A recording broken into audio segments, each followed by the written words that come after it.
When you don't go to Geico.com, car insurance can be confusing. Like Swedish techno confusing. Bark, bark, meow, meow. Dance with me, purple cow. Bark, bark, meow, meow. Ooh, you lovely cow. Geico makes it easy. With 24/7 access, all you have to do is go to Geico.com and you could save money on car insurance. It just makes sense. Unlike, Dance with me, purple cow. I like your moves. The Columbia Broadcasting System and its affiliate stations coast to coast present Baseball, Beer, and Barbecue. No-hitter for Arietta. Discussing baseball, good drinks, and food. So, Or clear for a minute so I can write down the damn time. It just got weird. With Ted Hicks. Everybody wants to be Bartolo. Todd Vandenberg. The handsomest man on the entire goddamn tour. And Lee Vowell. Folks, look around. Anyone who's not singing in the choruses is a racist. Every Saturday morning at 10 a.m. on the Happy Hour Network.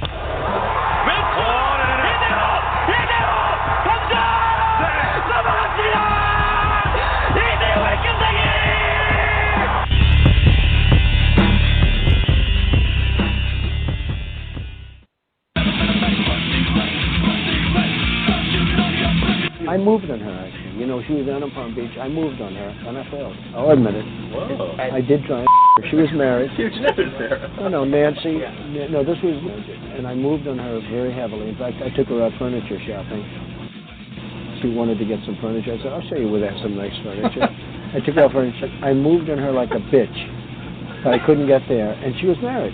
And all of a sudden, I see her. She's now got the big phony tits and everything. She's totally changed her look. Jeez, your girl's hot as shit. In the purple. Yeah, that's it. With a girl, I gotta use some Tic Tacs just in case I start kissing her. I'm automatically attracted to beautiful. I just start kissing them like a magnet. I don't even know way. And when you're a star, they let you do it. You can do anything. Whatever you want. Grab them by the pussy.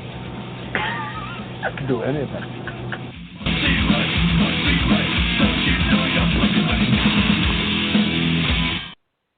And Mr. Trump, you are pussy whipped because you're down in the polls by about 7 percentage points, so you're dead to us, thank God. So when you're a star, you can't do everything. So anyway, thanks for listening to the Baseball, Beer, and Barbecue show with Ted, Todd, and Lee. Like us on Facebook. Follow us on the Twitter at Baseball Beer BBQ. We will talk at the bottom of the hour with Tom Dakers, managing editor of SB Nation's Toronto Blue Jays site, Bluebird Banter. And at the top of next hour with Chris Wassel, hockey writer extraordinaire, with whom we will be previewing the newly started NHL season. Who else do we have to thank? We have to thank our newest affiliate, DonaldJTrump.com. No, we don't. I-95 Sports Network, Mile High Radio, RF Sports, XRP Radio, iHeartRadio, iTunes, Arena Sports Network, and Todd, who would you also like to thank? I would like to thank my mom and dad. I would like to thank my uncles. I would like to thank my aunts. But what I need to do is thank Computer Repair NC at CJ Computers NC, 919-653-8496. They will fix everything you have except your insane thirst for heat. And only one thing can fix that. Cappy's Original Wicked Hot Sauce. Find it on eBay. You know what computers North Carolina can't fix? My broken heart. Because they unfollowed the Seahawks show. What's up with that? Get out of here. Why? Seriously. No. Why? No. I'm texting him right now. Has to be a clerical error. I don't understand. I don't understand what happened there. I mean, maybe either in North Carolina, maybe that 1-4 start's kind of gone to their head. I have no idea. Anyway, so we have a packed show. So we're going to obviously have Tom Dakers at 10:30. We're going to have Chris Wassel at 11. We have a lot of stuff to cover before even 10:30. So we'll get straight into the politics. Obviously, the second presidential debate, Clinton looks like she won that one, not as hands down as the first debate. The vice presidential debate was also happening last week. So anyway, your guys' thoughts on, we have less than a month to go. Well, we have about 3 weeks to go. So what are your thoughts? Landslide. Okay, Fleetwood Mac song. I get that. So Todd, what about you? As far as the the clip that you played, and yes, it's a distraction in some ways, but it's amazing to me that so many people have come out in support of Trump and saying, well, it's just words. It's like, it's not just words. He's saying what he chooses to do. And now women are coming out and saying, well, he did this to me several years ago. And people are saying, well, why would they wait so long? Have they forgotten the Bill Cosby issue so quickly? And have they forgotten the Penn State sex assault cases? People wait so long because they have such a hard time dealing with it, because they know that typically what's going to happen is people are going to say they're liars, which is why most sexual assault cases, most rapes, don't go reported. You know, it's so frustrating that people are so tied into their need for whatever they think Trump is going to give them, and I'm not sure what they think is going to give them, America when it was great, which is odd because it seems that almost the Trump supporters I know and the Trump supporters I personally know are all really great people. They are, seriously. But they all have decent jobs. They're not hurting economically. I don't know what the cause of their pain is, and I'm serious. I don't understand what they think America is missing, because from what I can see, they're doing really well. I mean, they're not multi-billionaires or at least masquerading as multi-billionaires, but they all have good jobs. You know, the kids are in good schools. I don't know what the issue is for them. I don't know what the issue is for any of these Trump supporters, honestly, because how is your life disastrous that you need to make America great again? Life seems to be pretty great for them, so I don't understand what the issue is. And I don't understand how you can look past and interpret words like, I moved heavily on her, I moved on her like a bitch, and I don't wait. How does I don't wait equate to, wow, she's hot? That's locker room talk. What he's saying is not locker room talk, as so many athletes and coaches have come out and said. And like I posted, locker room talk is teamwork and effort. Locker room, what, you're supposed to put up a sign above the exit to the field that says grab him by the pussy? Is that what you want your kids to think of? You know, get T-shirts with that. That should be your team motto from now on, grab him by the pussy. If that's locker room talk, go for it. It just, God, it pisses me off so much. Anyway, landslide. You know, in the midst of everything happening since 2 Fridays ago, the video releasing, I don't know about you guys, but at where I work at a school, we immediately had mandatory Title IX and sexual discrimination training. Not surprising. Immediately, the room was filled, and we went through what should be said and what shouldn't be said, all the above, and just to get a clear understanding, and everyone had to sign off that they attended the training. Now, I don't know if it's because of this situation, but I didn't see anything on the schedule previously, but that just shows you the effect of what's going on nowadays with this rhetoric going on, that someone who just feels the need to speak, however, because of their fame or, you know, their cash flow. It's ugly overall. I can't wait for the election to be over, to tell you the truth. Yeah, that's the truth. I would prefer real news or regular news, like, hey, I don't even know. It's just listening every day to this is totally depressing on behalf of just being an American. Yep, well said. So true. Well said. I mean, so exactly, true. yeah. So, and we look at the polls really quickly. It's funny because I wonder if some polls, and we were talking about this pre-show, but I wonder if some polls are just lagging behind, because general election poll for the LA Times USC tracking Pete Carroll poll, Trump and Clinton is in the tie right now at 44, and then Rasmussen reports, of course, former major leaguer Rob Rasmussen founded that after he stopped playing baseball, has Trump with a 2 percentage point lead. And so obviously that's a joke. But if you look even at Fox News and their polls coming out on the 13th, which is Thursday, Fox News has Trump versus Clinton versus Johnson versus Seymour Stein, we have Clinton with a 7 percentage point lead, and even if it's just Trump versus Clinton, it's an 8 percentage point lead for Clinton, which obviously is beyond the bounds of, if there's any question. I mean, it's unquestioned that Clinton has a big lead. And then even some states, North Carolina, obviously Clinton has a lead. Ohio, it's barely a lead. I like how Trump came out this week and was giving a speech in Ohio. We lead by a point. Clearly, we're going to win this state. I'm like, what world do you live in where 1 percentage point means clearly you're going to win? And the other thing is Trump, I don't know if you guys have seen this, but Clinton has a lead in Virginia. The Trump campaign has actually pulled their spending in Virginia. So they basically pulled out of Virginia, conceded Virginia, which is a huge thing. Yeah, Michigan, Clinton, a 10 percentage point lead. It's the states that are showing Clinton with a pretty good lead now. Those are some really important states, obviously. There's no way Trump wins this. If the election were held yesterday, there's no way that Clinton loses this, right? And let me ask you guys, we have early voting. I think it starts on the 19th in Tennessee. When do you guys already have early voting? I know some states have already started. What about you guys, Florida and New York? I believe. Go ahead, Ted. New York, no. Not that I know of. New York State does not offer that. They don't offer early voting at all? I don't believe so. That's crazy.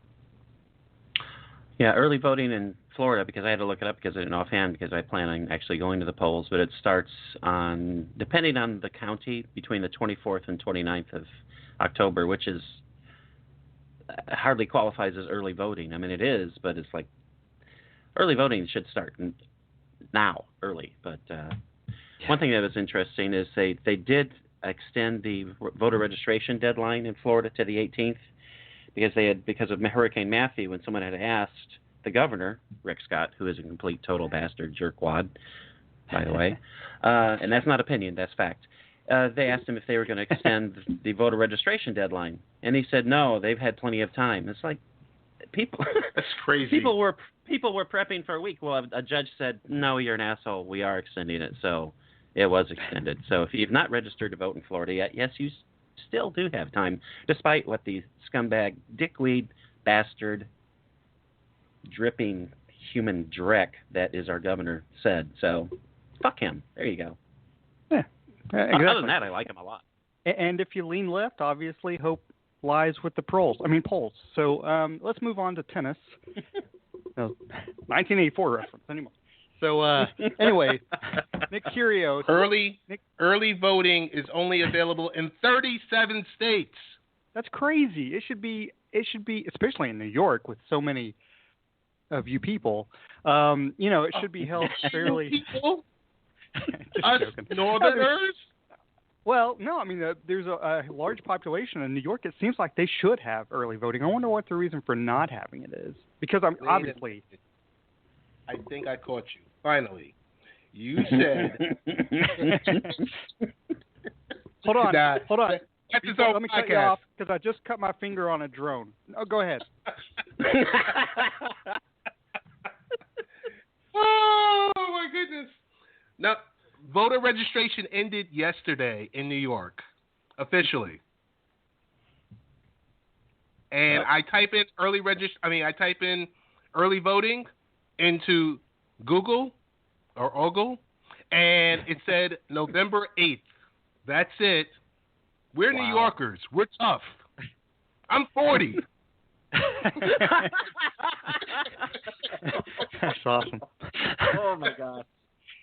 Yeah, I know you're going to vote, but it seems like there's so many. I mean, because there should be a large voter turnout. It seems like that just having it that one day would turn people away, though, right? I mean, early voting is a good thing. I think all states should have that.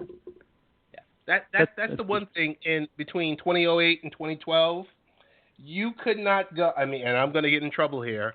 So, can we hit the unrecord button? You go to any local neighborhood, to any local barbershop, any local bodega, you name it. You could not find a person standing out there in 2008 and 2012 because everyone. I mean, African Americans they felt a purpose. They felt passionate about voting. And the question is, will they feel it this way? So I'll just leave it there. I cleaned it up a lot because if this was the unfiltered version of the show, I would have let loose. It's always unfiltered. Always unfiltered. What's a bodega? A bodega. What is that? You don't know what a bodega is? Ted, don't even get into it with him. Really? No, I really don't know. What is a bodega? It's a small stationery store that's usually run by someone that's Hispanic. Oh. And sell newspapers and sandwiches and, certain staple goods that you can find at a grocery store. But when the grocery store closes, you go there. That's a bodega. Oh, that's cool. I just thought it was a newspaper stand. I didn't actually know it had a name. That's really cool. Learn something new on this show every day, or every Saturday, I should say. So Gotta anyway, get out of Tennessee. Gotta get out of Tennessee. Yes, I've lived in Seattle, Cleveland, and Charleston. I've lived among you people. So, Nick Kyrgios. There he goes. Nick Kyrgios obviously has gone crazy again.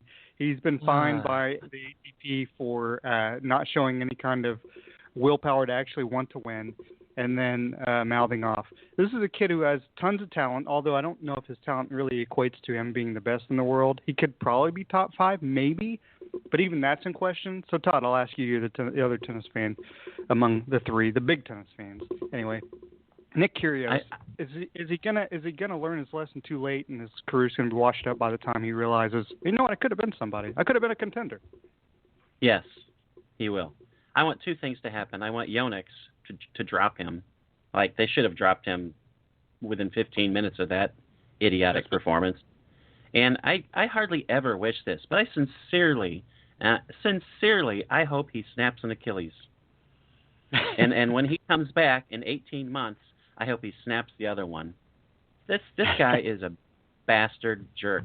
I mean, it's one thing to pull the crap he pulled, and Ted doesn't follow tennis, so Ted doesn't care. But Ted, in case you don't know what this asshole did, he's in a tournament in Shanghai, and then decides he doesn't want to be there, and instead of just defaulting or just saying, hey, I'm not playing the match, and they could have scheduled an exhibition or something, whatever, he's out there and he hits a patty cake serve at one point. Let me interject for just a second. Not the first or second or third or fourth time he's done this. Oh yeah, I know. And then a fan yells at him, start playing, and he yells at the fan, hey, you come down here if you think you're better than I am. And afterwards he says he's not apologizing. He doesn't owe the fans anything. Who the hell does he think his money comes from? Oh my God. Fuck this guy. It's a good thing this is not the filtered show. Seriously, I don't care what happens to this guy's career. I don't want him to be dead, but I don't want him to play tennis anymore. This guy is a jerk, asshole, bastard. He doesn't deserve a nickel for playing tennis. Who the hell do you play for? You play for the fans, idiot. Oh my God. If you want to play for yourself, go out on a public court and see who you can beat. That's not professional tennis, you asshole. It's like, screw him. I cannot believe that I haven't read the story yet that his sponsors haven't dropped him. You've got to be kidding me. How does this guy represent your brand? That is unbelievable. Ted, I hope he's your favorite player. Defend him. If I'm I'll say this, if I'm an Australian, I'm kind of ashamed that he's part of the country. No kidding. You did mention, Todd, and I just want clarification on this.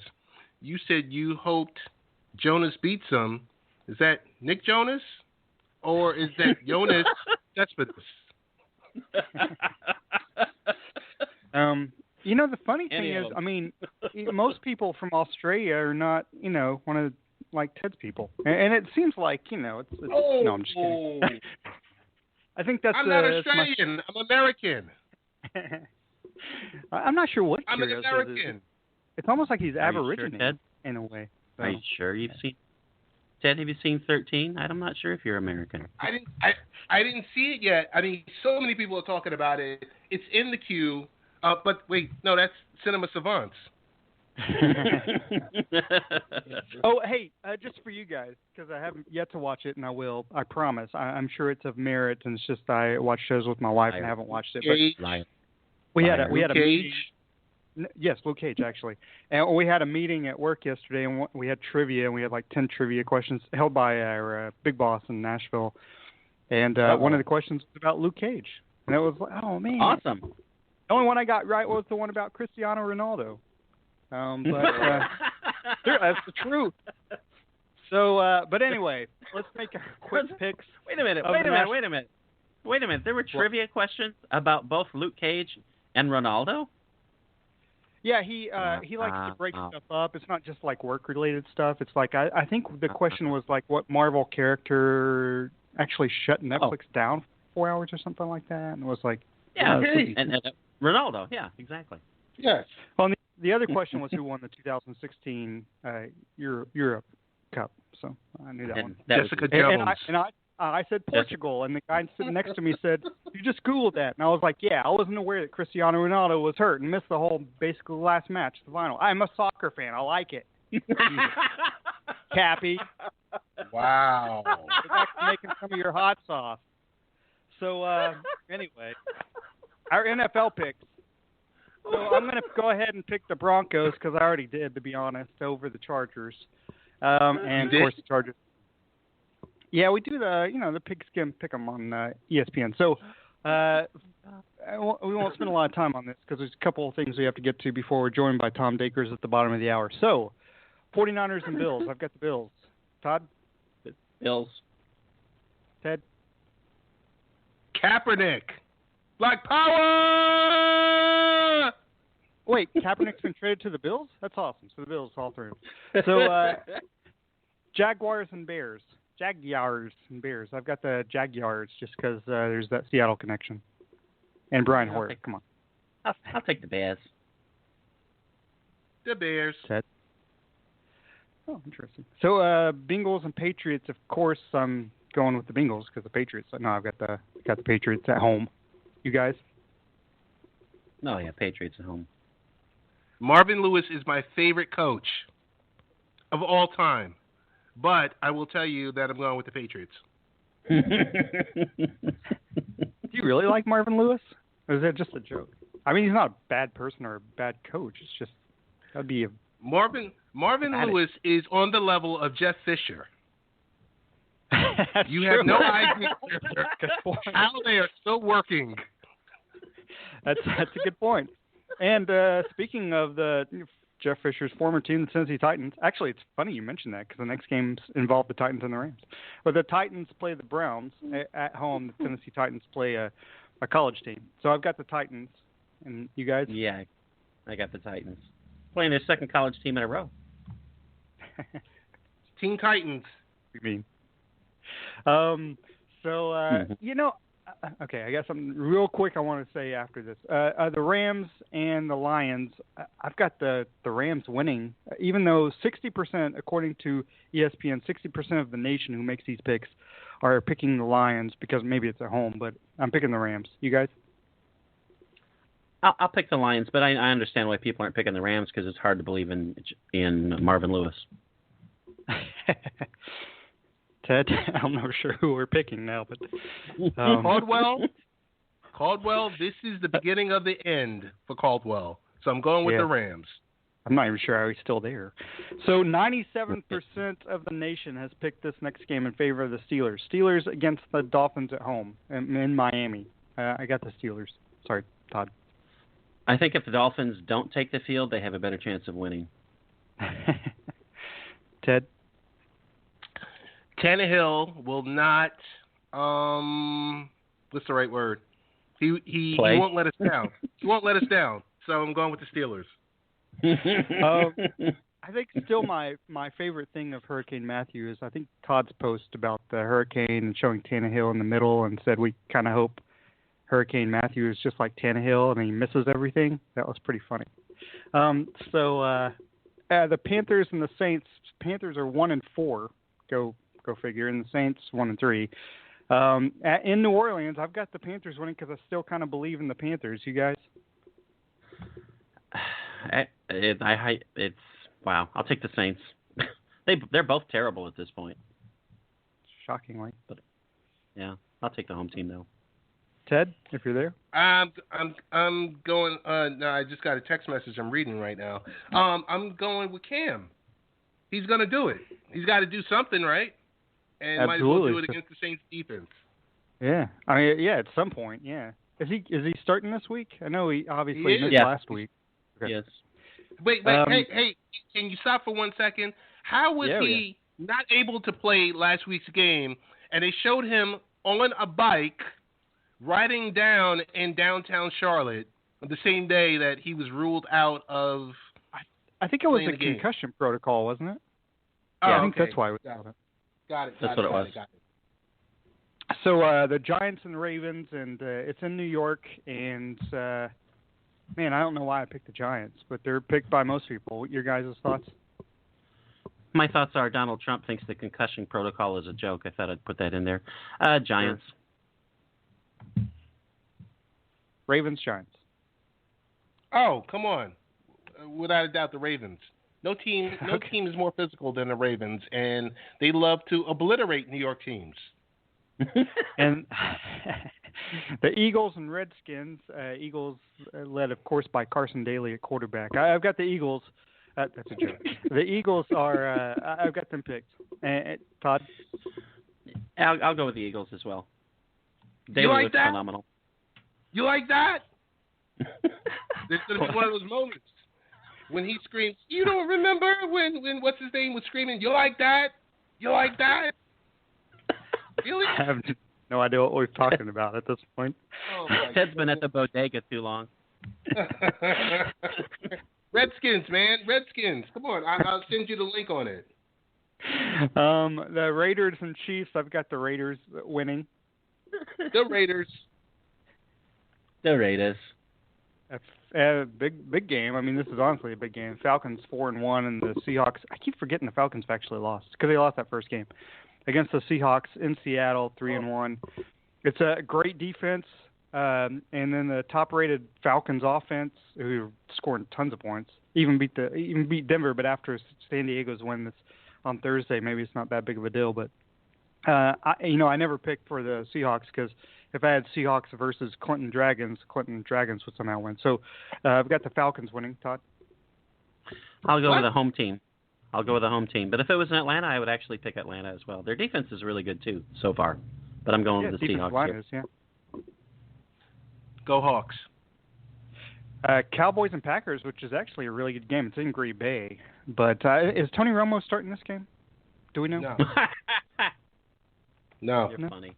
Is he playing? Is he going to play this year? Even if he comes back, does he play? That's my question. No. Depends how Dak Prescott continues. If Dak keeps on going, they should play Dak. And he gets $68 million guaranteed to be the offensive assistant and chief clipboard holder.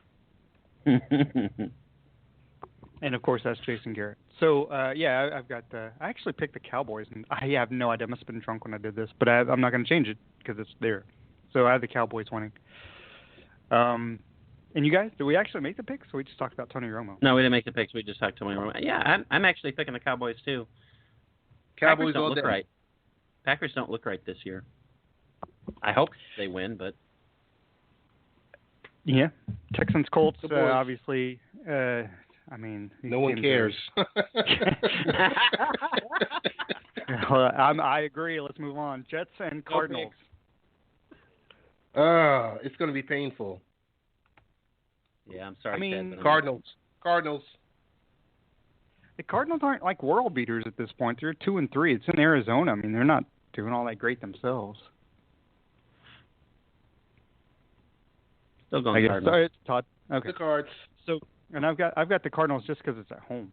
But I was thinking about this when I was jogging this morning, and I was thinking, I know you guys are down on your team, but to me, and this isn't me being a homer, you know the difference between the Jets and the Seahawks, besides Pete Carroll, is the fact that Russell Wilson's not the quarterback of the Jets. I mean, if you put him on the Jets, I know, and I'm not making fun of Fitztragic or Fitzmagic, but I mean, you put him on the Jets, that changes that team. I mean, if you have Russell Wilson on that team, you guys are a playoff contender, if not more, I think. Wait until the next season with Christian Hackenberg. Who? You've never heard of Christian Hackenberg? No, I'm just kidding. The Penn State quarterback. I'm just... You will hear of him next year. I mean, he might not be playing. He might get involved in some type of BS, but you will hear of him next year. Yeah, I think the difference isn't just physical skill. I think it's not character. It's that people buy. Russell Wilson gets people to buy into the fact that they're not going to lose. Even if they lose, they're not going to lose that next game. You know what I'm saying? So I think there's a big difference. And honestly, I think it's almost the same degree with the Dolphins' offense stinks. And I know you know that, Todd. And there's no reason for it. I don't know why they've made the changes they have. But, if you put Russell Wilson on that team, or if you put Tannehill on the Seahawks, I mean, those are two totally different teams. It's just like you really just need that quarterback. Honestly, I'm not sure. No, Go ahead. It's not just the quarterback. No. Here's the thing with the Dolphins. They've made the playoffs once in the past 15 seasons. Once in the past 15 seasons. That's not Tannehill. Tannehill. It's not Tannehill, but sorry to interrupt, but again, it goes back to if Russell Wilson is your quarterback, he changes the culture of the team, I think. And I know that's kind of what you alluded to. Absolutely, but that's not about the Dolphins. That's about the greatness, and seriously, the greatness that is Russell Wilson. The guy's phenomenal. But even he would eventually get beat down by the culture of this team. Honestly, I think the team is not going to change until Russ sells it, or somehow he has an epiphany and hires people who know football, because he doesn't. Jeez, it's just unbelievable how unrelentingly bad this team has been for 15 years. Sorry to interrupt you for 1 second. We are making an error on this show. We are supposed to be calling the guest right now. So, Ted, oh, really? Yes. Sure. Just read the email. Do you want to? Yeah. Do you want to say the guest email over the air so that we can do a Lou Dobbs? Just forwarded. I just forwarded you the email. Hopefully you got it quickly, and it has the phone number on there. So that way you can say, "Sorry, not sorry." That's right. No, I wouldn't do that, but I guess we totally dropped the ball. I just checked the email, and that's what he said. So, dude, what about the time you yelled my personal phone number over the show, and it got 1 million hits? It's 111-111-1111. 1 million hits. That's good for. Wow, I just show it had that much power. It's awesome. Actually, I do have to thank Ted again for filling in the Seahawks show. He did a fabulous job, and Kevin really enjoys doing it with him, probably better than me. So anyway, Ted, I just forwarded you that email. So if you get it, let me know. If you don't get it. Usurped Lee Vowell as the lead analyst for the Seahawks show? Because we're trying to make you a Seahawks fan. My goodness. I already am. I told you, I'm a Russell Wilson fan. How many times can I send that picture of me looking like a homer standing with Russell Wilson's jersey? That needs to be your number one team. I think it's going to be the Raiders. The Raiders. It's not a bad time to jump on that bandwagon. The Vegas Raiders. The Vegas Raiders. All right, I got the number. I'll be back. Bye. So, Todd, this is a great time for us. Yeah, I'm happy I dropped the ball too. Maybe. Well, no, I don't even think I checked it. I was just like, why? What's going on? So anyway, great time for us to talk Tennessee, Alabama. Of course, Alabama has trouble with, of course, mobile quarterbacks. Too bad Tennessee doesn't have a mobile quarterback. It's one of those things where now they get Jalen Hurts. It's going to be very confusing because their quarterback, Alabama's quarterback, is Jalen Hurts, and the running back for Tennessee is named Jalen Hurd. But yeah. I mean, Tennessee, it's almost like one of these things. It goes back to the culture thing. They don't think, I don't think, that you have to take the game from them. And I don't mean that as a joke about all the fumbles. Even then, it's like you have to kill them instead of just they're going to give the game to you. So if they don't start off extremely, extremely well against Alabama, this game is so far, Alabama probably has the lead so far at halftime that Tennessee can't catch up. What do you think? Yeah, I think you're right, and that's what I've been saying all season, and that's what I thought during the A&M game. And, of course, for a brief moment of time, they proved me wrong again, and I love it when they prove me wrong. That's awesome. Yeah, they cannot continue to do this, even though so far they have. Yeah, they sure can't turn the ball over 18 times, which seems like that's what they did against A&M. 7. It's going to be really confusing when they talk about the fact that Jalen Hurd was hurt. Like, wait, what? Who are you talking about?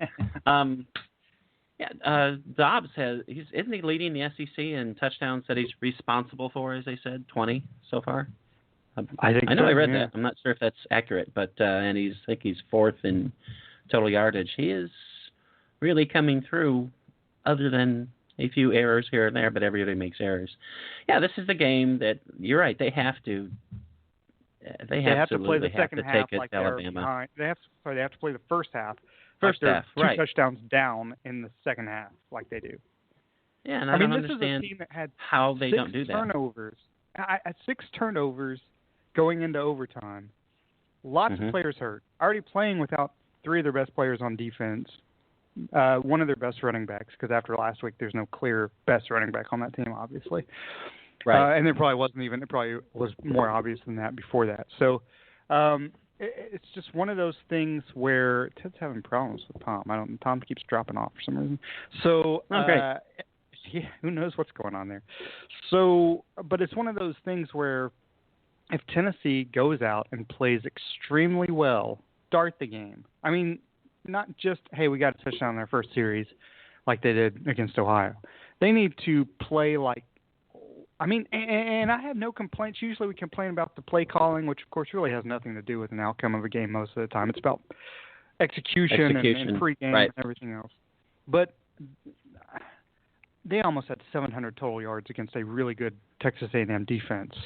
And they called a play where I thought that, I don't know if you watched it, but the play where Dobbs, did you watch any of it? Or did you see any highlights? I saw the play you're talking about, yeah.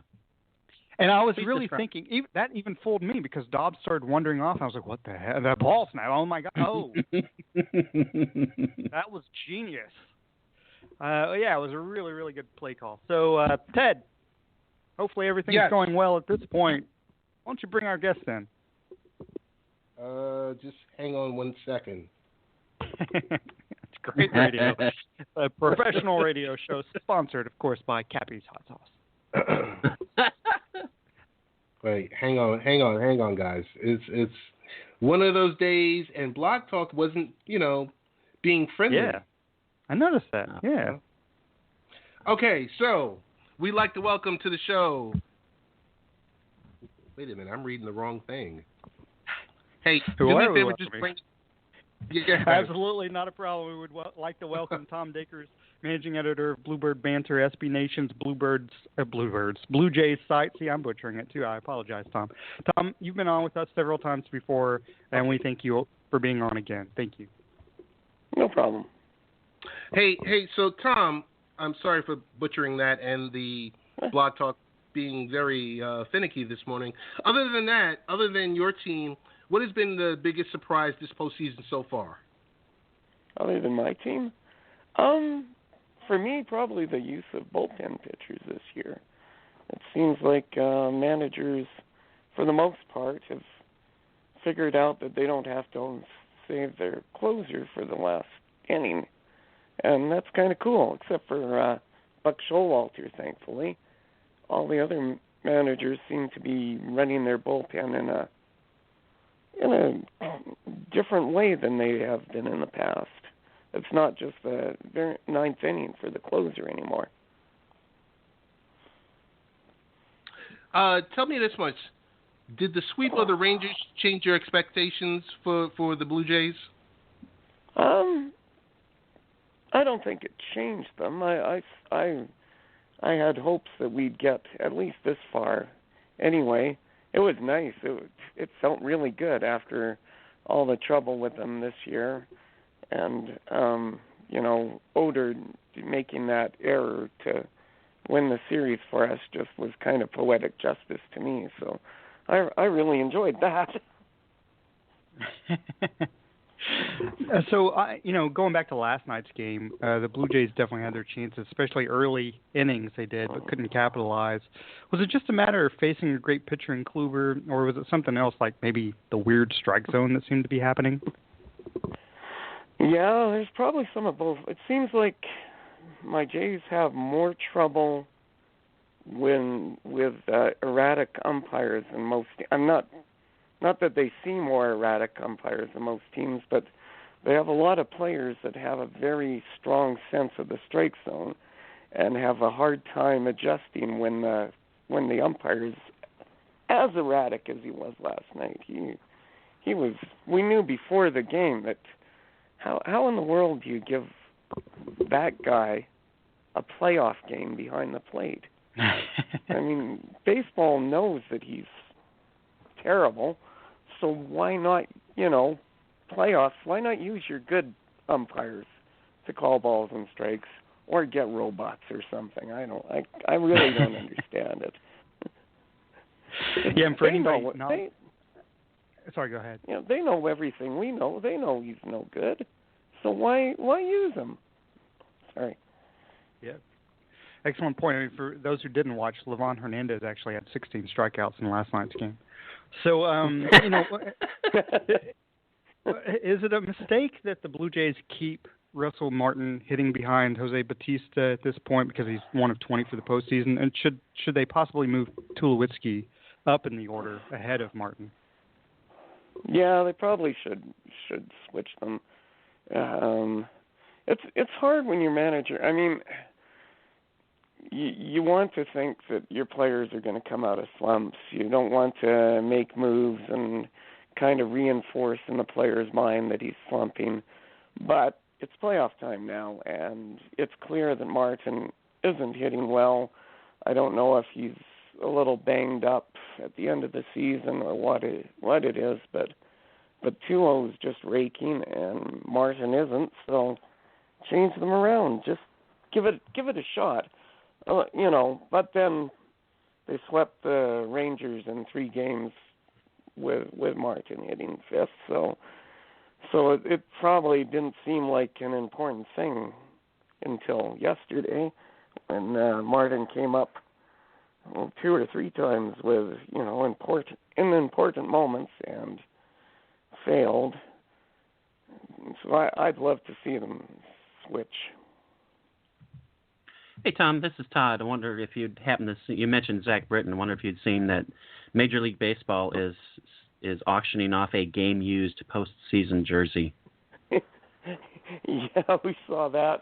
I'm hoping that some bar in Toronto wins the bidding for it. I think people in Toronto would love to see that. I love the term game used too.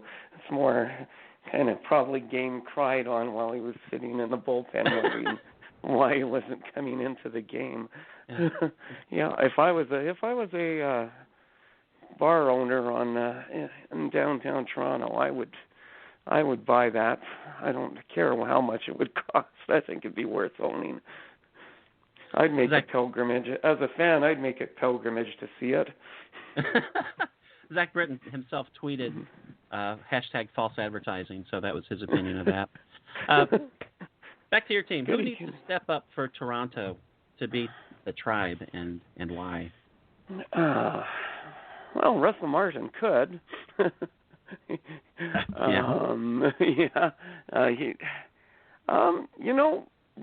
Really, they just have to bat the way they should. Like Josh Donaldson had a great day yesterday. Encarnacion had a great day yesterday. Jose Bautista could. I think Bautista had 3 strikeouts last night. Again, he's one of the guys that he knows the strike zone so well that when the umpire is off as much as he was last night, Jose has a really hard time with it. And I was surprised that Jose didn't take the umpire's head off a couple of times there. He did a nice job when Edwin Encarnacion was about to start screaming at the umpire, or was screaming at the umpire, and Jose came up quickly and got in between them and saved us an ejection, I think. Yeah, that was seemed to be a really near thing. I'm surprised he didn't get tossed. Looking ahead, are you surprised that Stroman is scheduled for Game 3 instead of Sanchez? A little. The Jays said, though, that they only wanted Sanchez to pitch once this series. You know the story. He's thrown a lot of innings. Last year, he wasn't a starter. Last year he didn't throw a lot of innings. They didn't want to jump up his innings too much. They were going to shut him down at some point this season or put him into the bullpen to limit his innings. I guess Sanchez himself talked them out of it. But they don't want to get him getting to 200 and some innings this year. I think the idea will be that Sanchez will be available in the bullpen if there was a Game 7. But it's tough at this time of year. You gotta balance trying to win with saving a pitcher's arm. Sanchez is very young. He's never thrown this many innings before in his life. If he ends up hurting his arm, then you're the poster boy for pitcher abuse as manager. So they're in a tough spot with him. They have been all year. He's up over 200 innings already, counting the playoffs. So, and last year he was only through 92 innings. So that's one of those things baseball tries not to do anymore. Right. Hey, Tom, if the Jays do get past the Tribe, who would you rather see them face in the World Series? I haven't thought about that. I think the Cubs are an amazing team. I think that they're the ones we're most likely to face. So I'd probably rather face the Dodgers if I had a choice, because I think that the Dodgers pitching staff is probably going to be tired out by World Series time. Yeah, I'd much rather face the Dodgers. But I'd be happy to be in the World Series this year, so I guess I won't complain too much. Tom, we want to thank you for being on Baseball Beer and Barbecue. Would you tell our millions, more like billions of fans where your work can be found on the internet? Yeah, I'm on Bluebird Banter, of course, and I'm at Bluebird Banter on Twitter, so you can find me either of those places. All the time we're doing lots of work on Bluebird Banter right now, so there's stories all over the place. So anything you need to know about the Jays, we have. I noticed that you've been trying to stay away from using the name of the Cleveland team with me today. Is that something you're trying to do too? Ted's in charge. Ted will have to answer that question. I have no idea. The directive came from the bodega.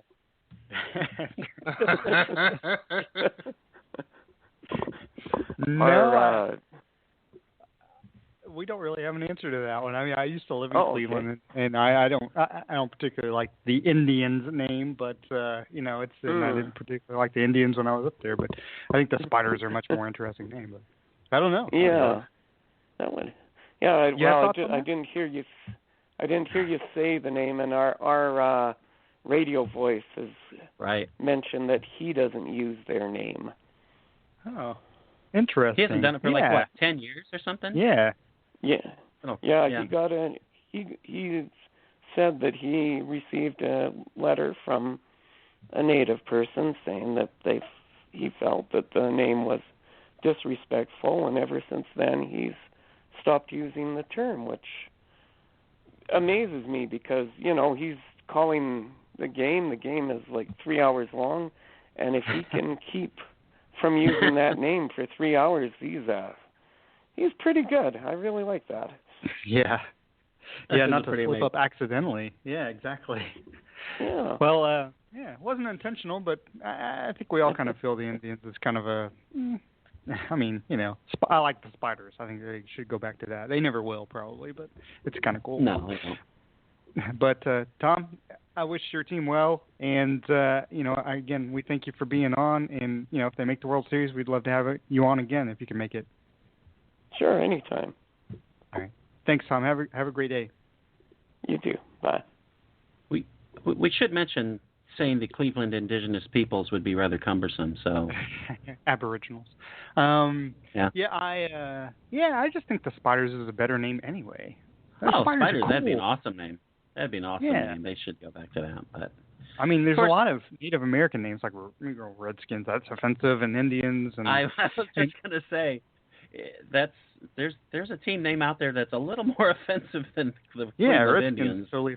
I mean, I really don't have a problem with fighting Illini because that's fighting Irish. That's not really a problem. If the Illini have a problem with it, then that's different. But I think the Spiders is a much better name anyway. Yeah, exactly. I mean, Indians is not a pejorative term. I mean, it's a descriptive term. I mean, typically. Now, if someone feels that it is, then it is. It's not my place to decide that. Because we've bought into the fact that the Indians is they're Indians, and they're not even Indians. You know what I'm saying? Right. It's right. White people started calling them Indians because we were in the wrong place, so we just didn't realize it. So, I can see where that would be offensive. So, they're not Indians. Nothing to do with India. So Speaking of Columbus Day and Indigenous peoples and the movement towards making it, recognizing it as Indigenous Peoples Day, which again, kind of cumbersome. Who was it who just recently said they need their own day? They don't need to be, you don't have to just constantly say, oh yeah, that used to be Columbus Day. Because if it's the same day, people are always going to say, oh yeah, that used to be. I can't remember who it was who came out with that. I think it was Donald Trump. Donald J. Trump.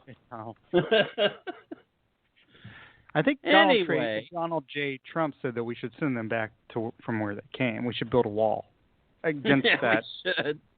Great build a wall. Bering Sea or whatever. So anyway, and of course we've talked ALCS a bit. So talk about NLCS, which gets off to start today. My Dodgers. And, they won a game. They won a series, which I didn't expect them to win. And normally they don't come back after being down. Normally it's hard enough to get them unless, somebody else is pitching who hasn't really pitched in a long time and he throws a shutout. That's going back a ways. But it's one of those things where the Dodgers came back and they pitched. I have never really mentioned anything about what I thought about Roberts as a manager this year. He's a good manager. He really is good. Yeah, well, no, not Mattingly. He's with the Marlins. He's not better than Mattingly. This year he's done a good job. I'll say that. And it's one of these things where it's his first management job in Major League Baseball. Well, he's fired. He doesn't have a job right now. But okay, I'm just going to play this. Jock Peterson to lead off the seventh. And the first pitch swinging, high fly ball. That's well hit. Deep to left. Worth back at the wall, leaping, and it's gone! The Dodgers have tied it up here in the seventh inning. But you think about the job that Roberts has done this season, and he's had a lot of players get hurt. They've had a mishmash, really, of a starting rotation, a ton of rookies, and he's still made this team gains better than the Giants in the NL West. I mean, it really took, we should give him props. He's done a great job as managing the team, and I thought he did a really, really good job. Now, did he get talked to a little bit by Clayton Kershaw? Yeah, probably. And was it Kershaw's bullpen day anyway? Did it kind of make sense? Yeah, probably. But still, he pulled Rich Hill early. He relied on the bullpen, which has been very good this season. And then he ended up, and Tom brought this up with the bullpens. Kenley Jansen, right. Did he throw him out there for 2 1/3? He was hoping for 3, really, but 2 1/3, and Jansen did his job. I mean, Roberts did a phenomenal job of managing that last game. And I was glad that. So what? I'm done. I was going to say that Tom Lee's off the show. He's done. He announced it. He's out of the race. Yeah, I'm glad that Tom mentioned the bullpen use, how amazing bullpen use for good and bad. in all of these series has been. I mean, you've got the case, like he said, we discussed last week about whether or not Britain should have been brought in. And here we see, we've seen it a lot in almost every series where closers are coming in earlier and earlier, and especially this move. That was wild. But as the terminology is now, it was a high leverage situation. They used to just say it's important. Now it's a high leverage situation, and it's huge. And the other thing Tom brought up, which I thought was interesting, and it's been in every series, the strike zone is just how wide is the strike zone? It's like the back of a pickup truck. I mean, seriously, how many pitches have we seen called strikes that are 3-4 inches off the plate? Well, and it's not so much up and down that they're off. It's the outside pitches. Just a second. I'm going to interrupt you for just a second. You're totally right, but it's also the inconsistency of those pitches. Right. And it wasn't just last night. And I'm surprised Encarnacion didn't get tossed. I'm glad he didn't. But it's been every series virtually, and like you said, it's very inconsistent. And that's what the players, they just want it to be consistent in any game. It's like, okay, if you're going to call it loose, NBA, are you going to let them bang, or are you going to call every ticky-tack foul? Just call it one way so we know. And the players, there's no way to tell. The one thing that's going to be fun, among other things that's going to be fun about the NLCS, is how many everybody is going to play in probably every game. I mean, my God. These guys both use their – I mean,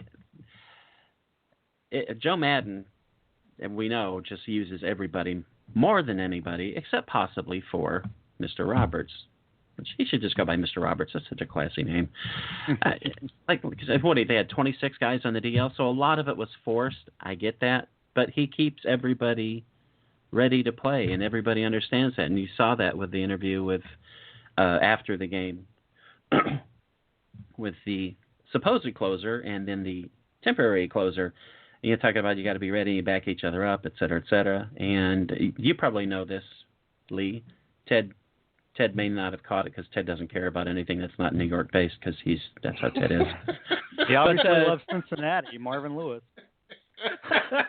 Did you guys catch the part when they said that Kershaw has had one save in his professional career prior? Yeah, in the Gulf Coast. And Lee, who was his catcher for that game? Oh, that's I'm going to guess Steve Yeager. Actually, I have no. That's how Dodger fan I am. But I have Mike Piazza. I do know. Your current closer. He was the catcher. Kenley Jansen was a catcher. Really? He was I didn't realize he was a catcher until they said it in that game. But he was Kershaw's. He caught Kershaw's save in the minor leagues. Huh. Wow. And now Kershaw comes in and saves the game for Jansen with a hole like crazy. Yep. Absolutely. Yeah, it was his first postseason, or sorry, it was his first save opportunity or relief opportunity in 7 years. That's what it sounds like. This is a game that's going to be remembered for a very long time. Kershaw on 1-2. The pitch to Defoe.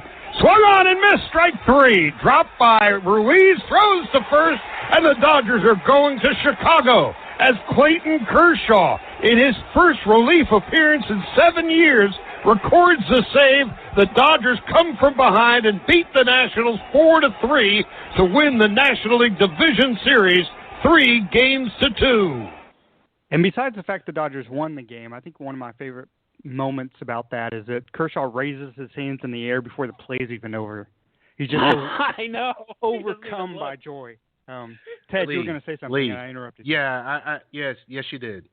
Unfortunately, when you interrupted me, See how quick I can mute that? I mean, he gets a little snappy. So those people they're easy to anger. Go ahead.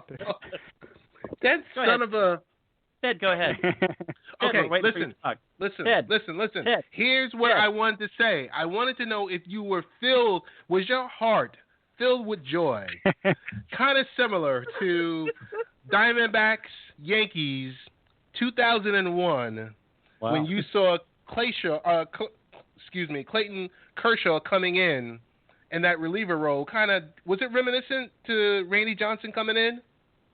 Hey, you know what it reminded me of? Seriously, it reminded me of the year the Dodgers won the World Series and Hershiser coming in relief because he told Lasorda he was coming in relief.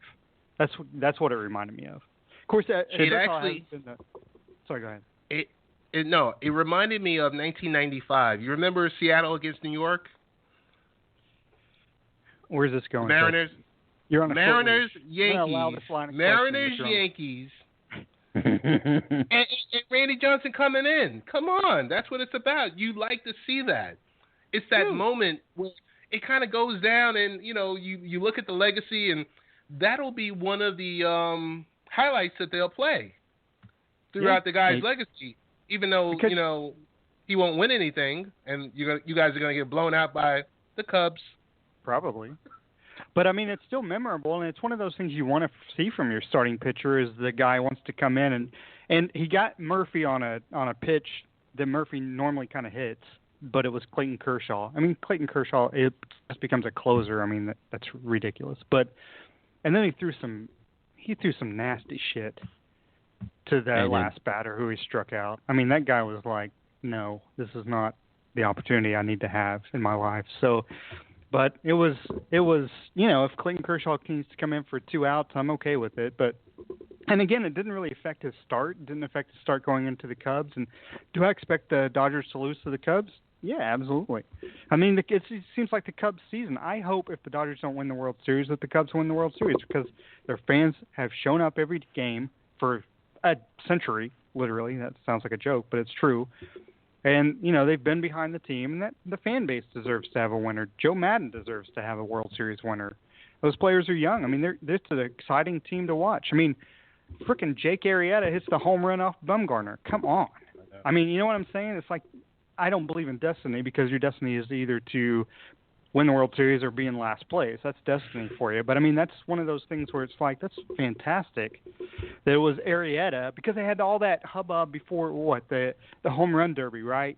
Joe Madden didn't want Arrieta in the home run derby, and Bumgarner wanted to be in it. And Arrieta's the guy who hits the home run off Bumgarner. I was like, that's a great baseball moment right there. You don't get that in American League. That's why National League's better. No, that's true. And it kind of reminds me of this year when Bartolo Colon hit the home run in San Diego, doesn't it? Yeah, I mean, it didn't, the Mets didn't, get very far in the playoffs. But, I mean, it's one of those things where, maybe we should change this over to the great Chris Wassel because it's time to welcome back Chris Wassel to the show. Chris hosts Fantasy Hockey X, and I have no idea how he finds the time to write about all the hockey he does because I have trouble enough writing one article for the Seahawks site. But he does it well. And, Chris, thank you again for being on the show. Thank you, guys. How you doing this morning? We're all razzed up because of Ted, throwing out crap about the Dodgers. So, anyway, Austin Matthews, horrible first game. Don't know how he even is an NHL player at this point. Horrible guy. Anyway, how much pressure, and I'm joking, he had 4 goals, how much pressure should he be feeling in success-starved Toronto after that first phenomenal game, obviously, which was truly phenomenal? And can the Maple Leafs be good enough in a few seasons to make him being a Maple Leaf worthwhile to the general people who watch the NHL? Let's see. For one, I hope so. Only for this reason. I had fun watching Austin Matthews the other night on Wednesday. And, yeah, I joked. It's like, well, he scored 4 goals, but, yeah, he left a cavalcade of Ottawa Senators wide open. Yeah. On the overtime goal. All kidding aside, that was Toronto's offense on Wednesday night, guys. Other than Mitch Marner, who ironically could have had as good of a game as Matthews if he had not hit a crossbar, a post, and had about 4 or 5 really good scoring chances. That story has been conveniently buried. But that being said, Toronto could really, I won't say contend in a few years, but they will be very close to a playoff team by then. People have to be patient up in Toronto. It's going to be a long process. You have young players coming in, older players that are still to be moved out, and the best thing is to enjoy this for what it is. And it's a lot of fun. It's a lot of fun to watch these young guys in Toronto. It's very different, and I think for the NHL, it's an extremely good thing. Yeah, it seems to be maybe indicative of the Maple Leafs at this point, where they can have a rookie who first game scores 4 goals, and great hockey city, and they still lose the game. So moving on to the Pittsburgh Penguins, returning Stanley Cup champs.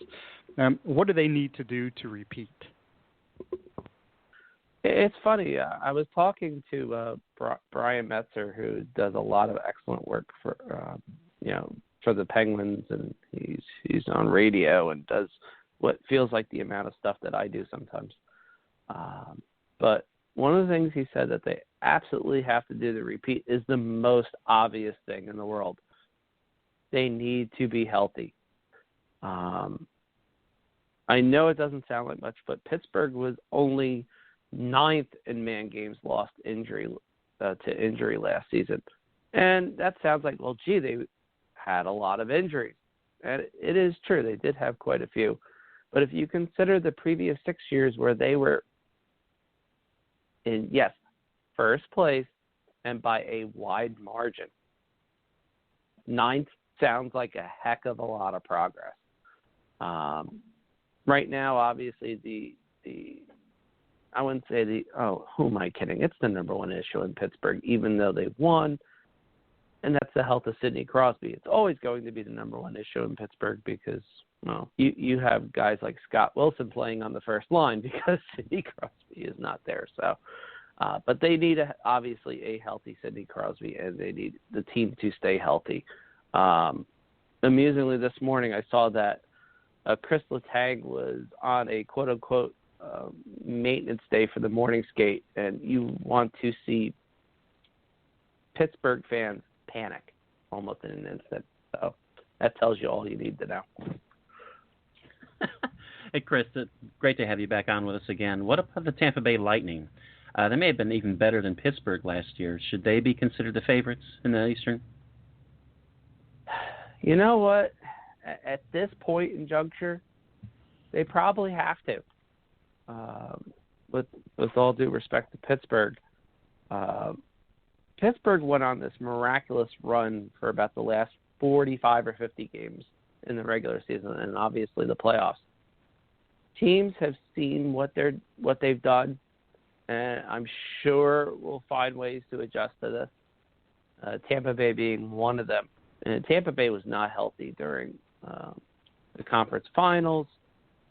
You could tell by games, particularly by Game 7, you could see which players were injured. You could see which players were just completely gassed. This year it's different.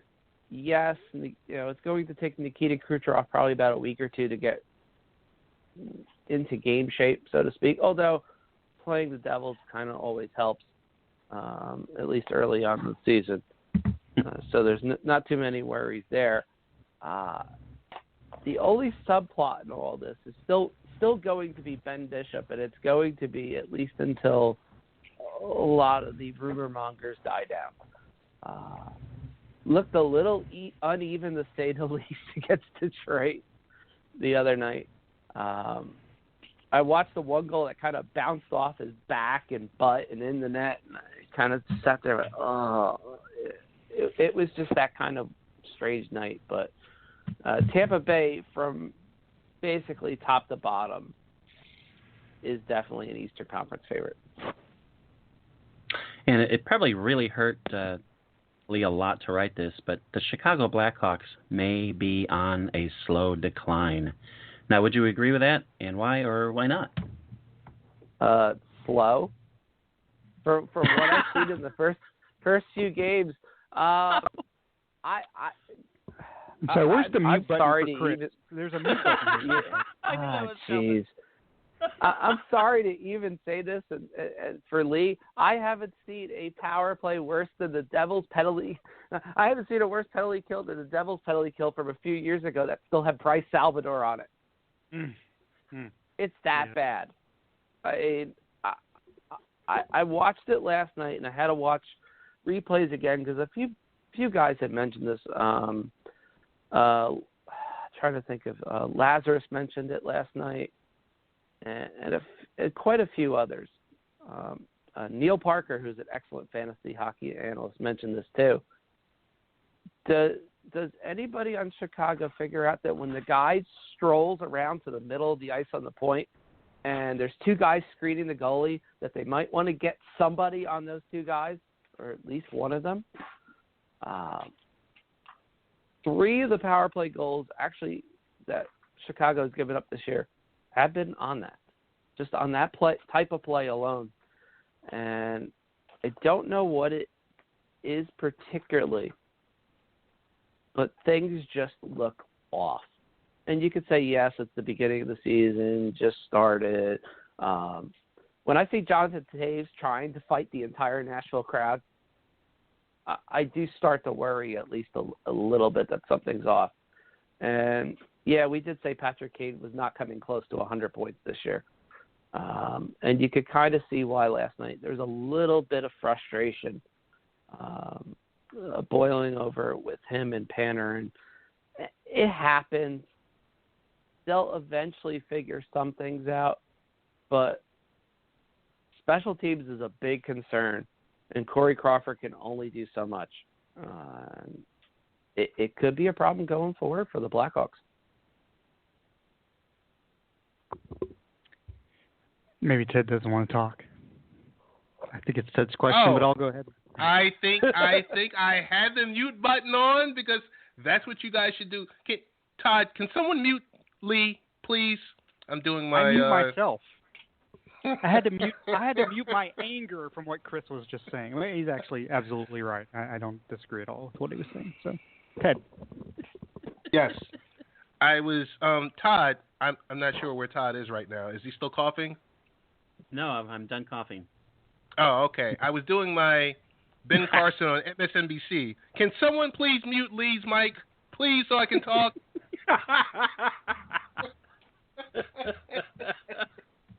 Oh my God. Another idiot. Okay, so Chris, welcome back to the show. See, that's how easy it is to mute Ted. I just wanted to say, Chris, just so you know. But anyway, Ted's back on. It's time to welcome back Chris Wassel to the show. Chris, oh no, we already read that. Hey, Chris, how you doing? I'm doing great, Ted, as always. Okay. Hey, I do have a question for you. And I'm not sure if you've done this or not, so I'm going to just throw it out there. So on Tuesday, November 1st, I am attending the Tampa Bay Lightning versus the New York Islanders at Barclays Center. Have you been there? What should I expect? Because I heard it's not great for watching hockey. That's what has been said. Any expectations, any thoughts, or any people that you've spoken with? Quite a few. Andy Graziano, Brad Kurtzberg. It pretty much Christian Arnold. Pretty much all the media people from the Islanders say the same thing, and even some brass from the Islanders who remain anonymous. Look, it's tough to find a good seat. That being said, you're going to get to watch a heck of a hockey game, though. Yes. I mean, that's the important thing in this. And yeah, I know the scoreboard's crooked, and people have talked about that. The Barclays Center kind of looks like the old Rusty Chum Bucket from SpongeBob SquarePants. But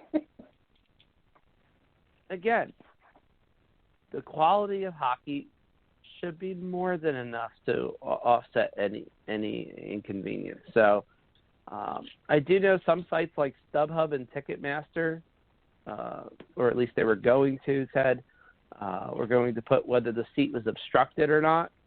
Oh, okay. They were trying to get people to basically say, okay, if you have an obstructed seat in any way, you probably should put that on there. Otherwise, if enough people complain, they're going to come after you, etc. So, yeah, I would still go. The seat I happened to get when I went there, I happened to like it. I guess I was lucky. I do know that the secondary press box has seen a number of complaints, though, so keep that in mind. Wow. Okay. And moving on from that, so are the Nashville Predators ready to make the next step? I want to say yes. I really want to say yes. And my head keeps telling me no. And only for this reason. Pekka Rinne, for as good as he can be, I don't know what happened in the last few years, but I saw what I saw in the World Cup of Hockey. The guy cannot do a proper poke check anymore. It cost him 2 goals last night. Yes, he played extremely well over the second half of the game against Chicago. But what happens when he faces even Dallas? Or say, I don't know, St. Louis, who's a hard physical team, etc. I'm a little concerned. I really am. And yes, Nashville does have prospects in the system, and at the worst, if they really had to do the unthinkable, who am I kidding? They're not going to make a trade because Rinne is at a $7 million salary for the next few years. So they're going to have to wait for one of two things. They're going to have to wait for one of the kids in the minors to come up and hopefully supplant Rinne, or just hope that Rinne plays. There really is no other way around this, guys. It comes down to goaltending with this team. They have to have just good enough goaltending and timely saves to get anywhere. And I just don't know yet if they're going to be able to do that. Chris, I have another question that's a little bit off script. Let's just say we're part of a planning committee, all 4 of us. Let's just say we're located in an area where we might have a nice fan base and it's not crowded. We're not crowded on, in either state around us. Does it make sense? Do you think this is like the new norm of what we saw in Las Vegas? Build a stadium before you actually have a team. Like, what are the thoughts in regards to NHL and expansion, and let's say in the upcoming next 5 to 10 years? Is that a model that you think other places will follow? It's definitely something that other cities have tried already. Most notably Kansas City, because there's always a preseason game every year in Kansas City, it seems. Quebec has done it too. Quebec is obviously waiting for a team, and part of me still doesn't kind of know why it hasn't happened already. Basically, the Nordiques never should have been allowed to leave in the first place, but that's another matter entirely. I wouldn't be surprised. I know Seattle wants to desperately, but the problem is they have so much political red tape going up in Seattle that they can't even get approval for a preliminary study for feasibility of an arena, let alone actually building one. So it's kind of a mixed bag. It worked in Vegas. Actually, I actually saw it being built when I was there last summer. So, no, unfortunately, Ted, not quite the model. Not yet, anyway. Okay. Follow-up question in regards to the Great One.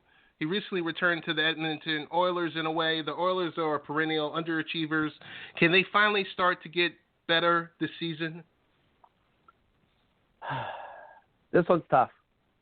This season, I don't think you see anything overly tangible. They might improve a little bit only because they were so bad last year. The fact that they gave up 24 shots in the first period to Calgary last night was a little scary. I have to admit that. And so far, at least, them trading Taylor Hall for Adam Larson has gone exactly as bad as expected, unfortunately, in a sense. Yet, despite all that, guys, they've managed to win both games. So it's a mixed bag. They're going to be at least a tiny bit improved. I think their improvement comes, say, in years 3, 4, and 5, as opposed to this year. I'm not sure if Todd's still there. Todd? I had muted myself 3 times, so sorry. Anyway, finally, I can finally ask the question. Anyway, we've talked about the Eastern Conference a bit. What other teams have a chance to make the finals? The East is fun. You could probably take 5 or 6 teams and go, yep, they have a shot. Yep, they have a shot, and they have a shot too. Florida is an obvious kind of sort of bow pick just because their defense is obviously much improved. I got to see it firsthand Thursday night watching the game, and at times it was like watching a clinic on how to move the puck up the ice. They get it to their offense quickly. I know Florida lost a couple top 9 forwards in Nick Bukestad and Jonathan Huberdeau, but it doesn't seem to matter as Florida has actually a very good amount of depth.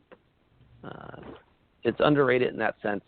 Jonathan Audie Marchessault was able to step into the first line and already delivered a goal. He also played 19 and a half minutes without looking any bit worse than wear. Sometimes you see these guys that are used to playing 12, 13 minutes. They play like top line minutes and just immediately flame out. That wasn't the case. They're a team that is pretty stacked from top to bottom, like Tampa, though they don't have as flashy a guys, say, as Tampa does with Kucherov and Stamkos and even Jonathan Duran. But Roberto Luongo can keep you in any game, and they have insurance in James Reimer, who can be a very good backup in his own right. That's one.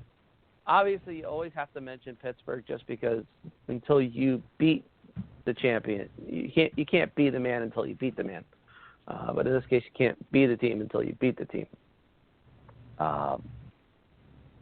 My dark horse pick of sorts from the Eastern Conference, and I don't know if it's going to work out. And it pains me horribly to say, if they could ever get this thing together and fire Jack Capuano, it would be the New York Islanders. They really are held back by their coaching staff. And GM. I don't know what their thought process is. I don't know why Ryan Pulak is not a top 4 defenseman for them right now. And Agreed. instead he's sitting in Bridgeport. I don't get it. You have a 3-goalie rotating circus. Trade one already. I mean, LA needs one. Berube, LA ties. Come on, let's go. I mean, this isn't hard. I get that there's injury concerns with Halak. I understand that, but the constant weird line blender changes that Jack Capuano and company create for themselves is nothing short of painful. They do have the potential. I'd consider Washington, guys, but there's one simple thing. Alexander Ovechkin hasn't even made a conference finals yet, so I can't do it. I just can't. But, yeah, those would be kind of my picks for the Eastern Conference. I'm sure Ted is going to be dancing at the bodega later in celebration of your comment about the Islanders. Same question for the Western Conference. Any dark horses out there? Western Conference, again, you have the usual suspects. Sorry, Lee, not Chicago. I know. Yeah, I'm looking for the mute button again. Sorry. Yeah, you have to consider San Jose. LA's pretty much out. And I would have had LA out to begin with, guys, just because their forward depth after the first line just drops off. And they're another team that is a victim of their own coaching, and in a way a victim of their own success. They just will not play these younger guys enough. And by the time they do, it will likely be too late, as Quick is out for at least half the season. I went looking up and down. Like I said, San Jose, yeah, that's probably one. Anaheim, I just can't. Yes, they did sign Rickard Rakell late last night to a new deal, but they still don't have their best defenseman, Hampus Lindholm, even signed yet. They have to actually unload somebody just to sign him. That's the problem. You go to the Central Division, there's a number of teams. Like you said, Nashville, even Dallas. Dallas has a couple younger defensemen that might actually be able to eventually shore things up a little bit if they could only get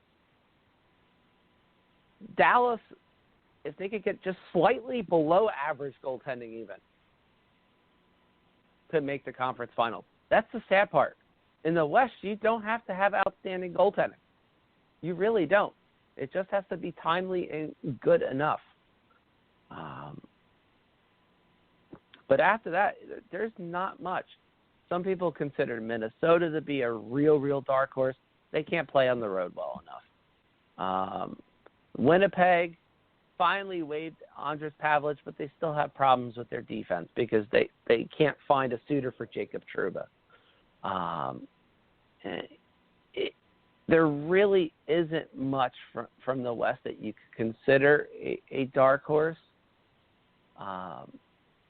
Although there is a little part of me that if Winnipeg were to ever get it together, they're a team that I would not want to face in the playoffs. I know when they faced Anaheim a couple years back, they completely flamed out. But that was because Pavlik was in net.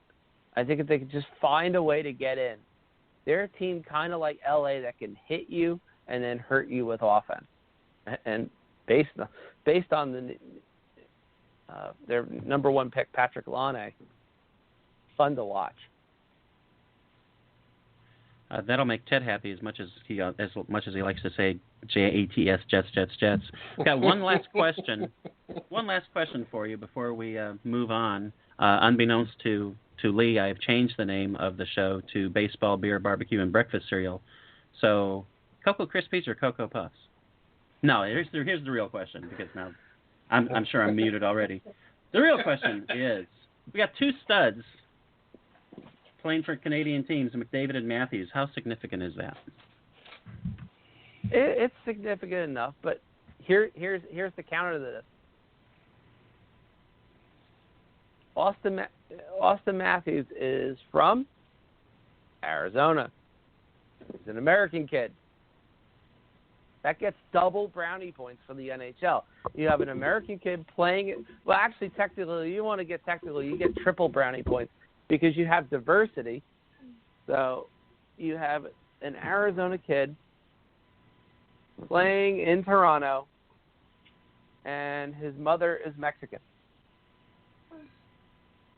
You've just hit three different demographics in one shot. And he's a hell of a player, obviously. Connor McDavid is Connor McDavid. He just, you watch him, you can't be helped just to be mesmerized by what he can do on the ice. It's great. It really is. Guys, I'm kind of hoping Patrick Laine joins us as sort of the third wheel, because Laine kind of has that Ovechkin mentality where he's not afraid to shoot. And,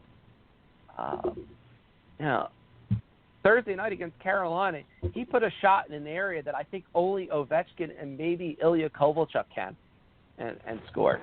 So I'm kind of hoping that there's more than just two to carry this on. And not only would this be great for hockey, but God damn it, at least get us some relevance and maybe a little more in the way of some fantasy hockey press too. It can't hurt. Hey guys, note for future reference that Chris refused to answer the cereal question, so will have to consider having him as a guest again. Mr. Wassel, please Can tell I us. put it? Can I put in a write-in choice of sorts? Yeah, just for of course fun. you can. Of course you can, sir. Cookie Crisp. I'm telling you, Cookie Crisp. Wow. Nice. That's a solid choice. I was afraid you were going to go with Fruity Pebbles, and I was going to ask Lee to mute you. But, Chris, you are excellent as always. Always. Tell our millions of listeners where they can find your quality, beyond quality work. You can find me over at Dauber Hockey, where I do the Saturday night special. Basically, our eight daily fantasy picks for budget, and for guys that, well, if you spent on the budget picks, you could actually break the bank on and get our high price specials. Doing a little work over at FanVice this year, doing some live show podcast content, along with a few articles a week on the short slates of life. I'm doing quite a bit of fantasy hockey writing over, as always, on Project Roto. And guys, the most important thing, never mind the writing, I actually answer people's questions on Twitter. You see a lot of fantasy hockey guys, and it takes them like 6, 7, 8 hours to answer your question, and nothing gets more frustrating than that. If it's between 6 and 7 o'clock on a nighttime schedule, and your thing on ESPN or Yahoo or whatever is about to lock, I'm there. So ask questions. Social media really is almost as important as all the writing, guys. And without me doing shows like this, I couldn't be more thankful. Well, Chris, thanks for being on. Thank you. To have you on. And we will have you on again. We always beg you to have you on several times this season, so it'll be nice to talk to you again, especially talking about the Blackhawks winning their division and moving on to the Stanley Cup. So I appreciate you, I'm joking, obviously, being on. Thanks, Chris. You're always great. Thank you, guys. Have a good one. That was fun. Feel the anger with Chris there at the end. I was like, yeah. So anyway, yeah. So we've got other shows coming up on Happy Hour Network this week. Blog Talk Radio is not helping me out at all at this point. So anyway, but of course not. It's just spinning. So what do we have going on? We have got I guess Cinema Savants is coming up. Cinema Savants tomorrow at 6 p.m., which is Sunday. What are you guys discussing? We're discussing how cool Rob Steele is. Rob doesn't know this yet, but that's what we're going to talk about. It's the whole show, just an hour of Rob Steele. Now we'll talk about the girl on the train, and hopefully, Birth, you didn't text me about Nation. this. Was there a girl on the train? Did you sit next to her? Did you? No, but Trump did. Trump was right there, man. And the armrest did go up, so things happened. Yeah, it's a really good movie. I really enjoyed it. We'll talk about that. We'll talk maybe a little about Shin Godzilla. Probably no point in it because today, by the way, boys and girls, today's the last day you can see Shin Godzilla at your local theater. We'll talk movies in general. Old stuff, new stuff, cool stuff, bad stuff, breakfast cereal. Ted? Yes. Hi, Ted. Hi.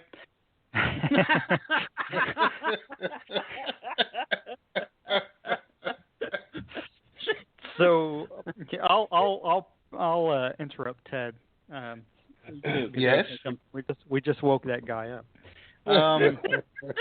Those people sleep a lot. So no, but anyway. Seriously. No, we have a huge football game to talk about on the Seahawks show, Falcons and Seahawks on Tuesday night and or Tuesday afternoon, depending on where you're listening to. And we have Stephen Cohen again from the Seattle Post-Intelligencer, great guest. He'll be on to break that down and look ahead to the following week as well. So, and we have the MMA show, which is huge, right, on Monday night.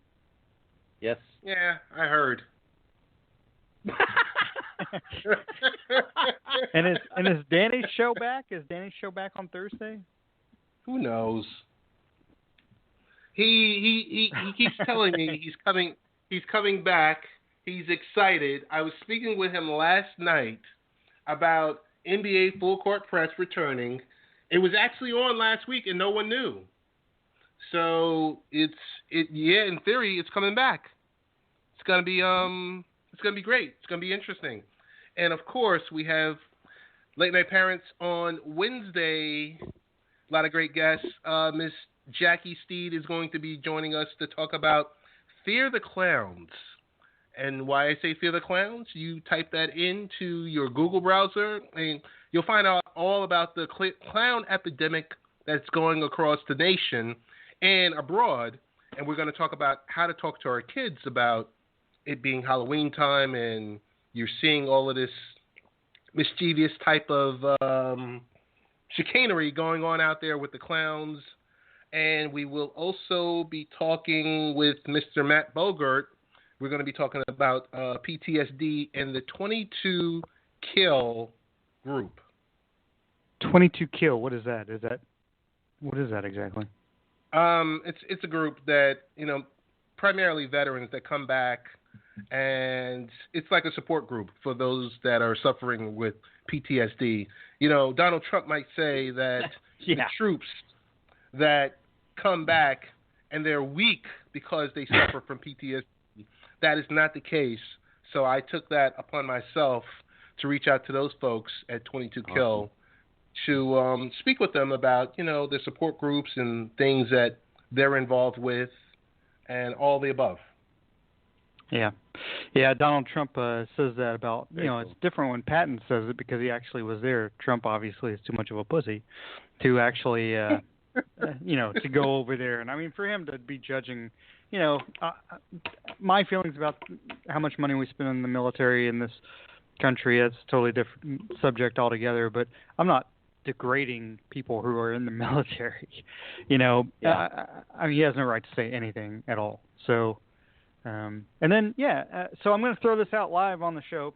I, next week, have to work my real job. So is there any way of us doing a show, podcast possibly, just recorded on Thursday or Friday? Hopefully Thursday. We could just podcast it and then play it Saturday. Anybody have an issue with that? I have an issue with that. We always got to bow to your needs, man. Always got to bow and scrape. What type of bullshit is this? Well, as far as I know, Thursday's fine. Okay, I mean, on this one, my hands are kind of tied due to just do it from work. They don't the care. Uber do it from work. Do it from work. It doesn't. Come on. It doesn't matter if they're lying. I mean, the job I do, at least half people are lying. Actually, I had one yesterday where it was I told Cappy, who sits several yards from me, closest person to me, I just had this, and both people told the truth. I think I should quit at this point because. So anyway, yeah, it was just. Oh, Todd just cut me off. He's calling for Todd. Calling for help. Ted. Will someone please shut his mic off? Listen. If you did not, Lee, I'm not total. It might seem like it's being directed towards you, but when I mean Ben Carson is a douchebag, please, he is such a douchebag. Yeah, that was a great moment. Can someone stop? Someone cut her mic off. She's asking me a question. Oh, wow. Why did you come on the show, deep bag? Whatever. So the Blog Talk Radio is just kind of falling apart. So we should probably end the show before it totally blows everything up. Hey, so anyway, Lee, did you dude me? Did you just fucking dude me, sir? Dude, Dude Ranch. If you wanna do the recording on a Tuesday, Wednesday, Thursday, or Friday, whatever works for your schedule, Todd and I are available. So well, I don't want to do it on Wednesday because you have a show. No, but you just do let it us during know. Show. Do it during the show. You let us know. Whatever works for you, it's okay. We will bow down and acquiesce. Okay. Well, I appreciate it. I can't play the outro because I've literally got circles going in the studio at this point. So actually, my God. You're in the studio, right? Yes. You want to play the outro? Yeah, see if you can play the outro. Anyway, thanks to Chris Wassel for being on and Tom Dakers for being on. That's our show.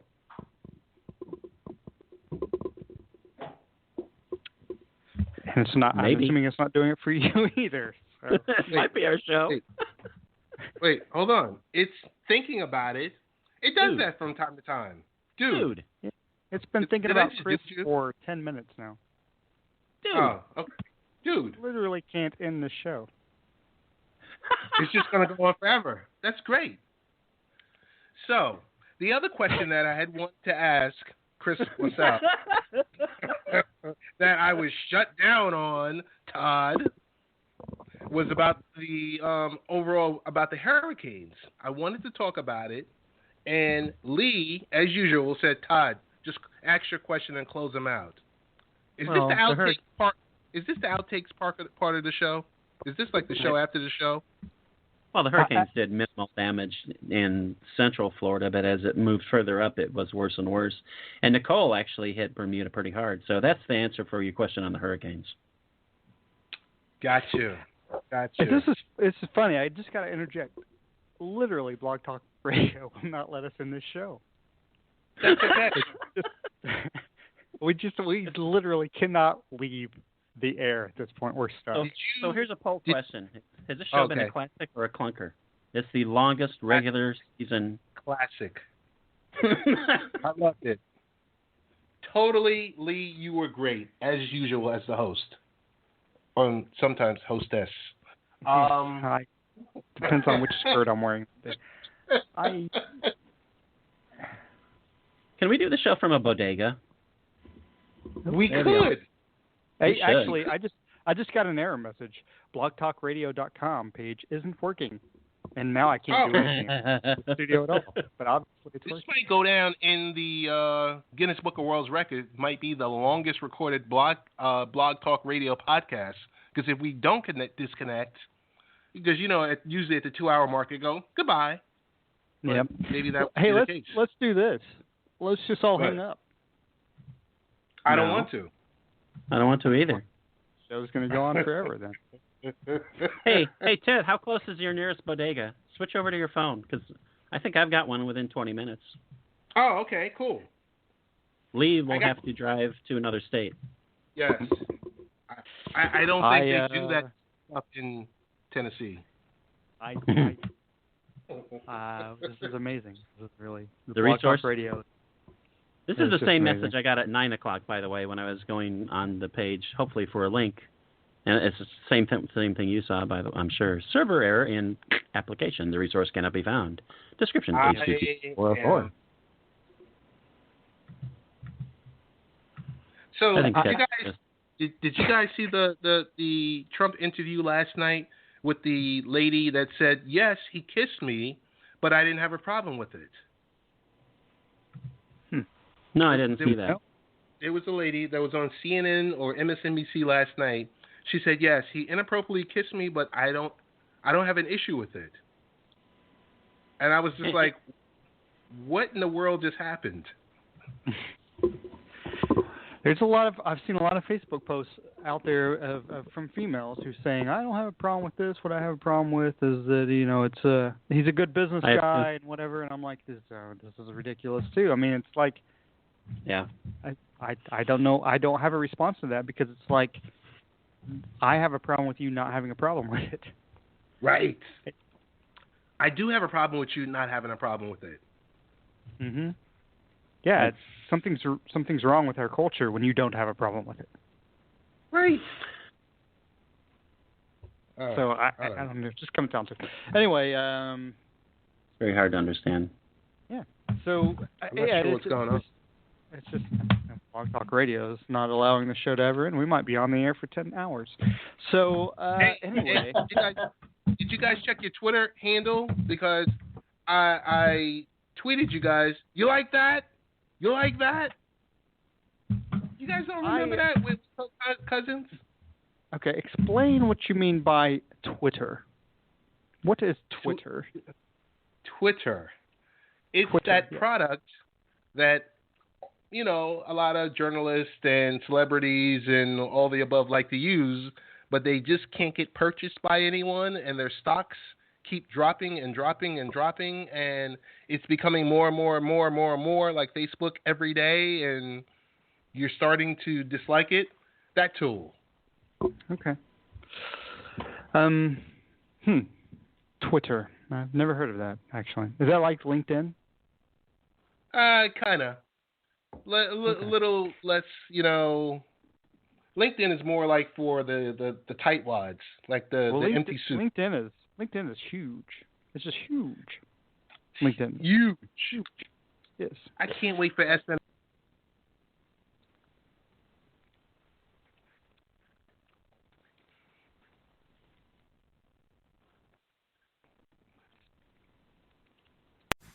Record better audio anywhere with Motive digital microphones from Shure. Easy-to-use options like the MV88 plug directly into your phone or computer and include a free app. Create studio-quality sound for podcasts, music, and videos. Visit Shure.com to learn more.